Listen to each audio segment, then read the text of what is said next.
We moved a river. That's what we're celebrating today, literally moving a river. And when we look at this place, these were lands with contaminated lands. These were lands where people avoided them.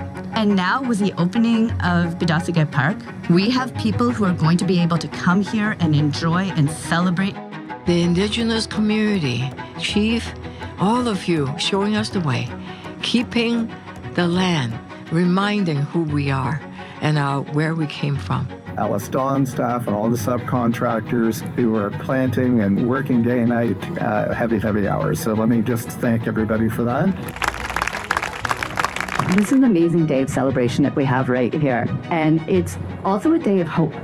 And that's what I really love. It's a day that we get to celebrate partnerships. And if I think we can call one theme from today and everything that we've seen happening here with the naturalization of the mouth of the Don River, it's about partnerships. It's about the city and the province and the federal government working together to make all of this happen. It's about community building.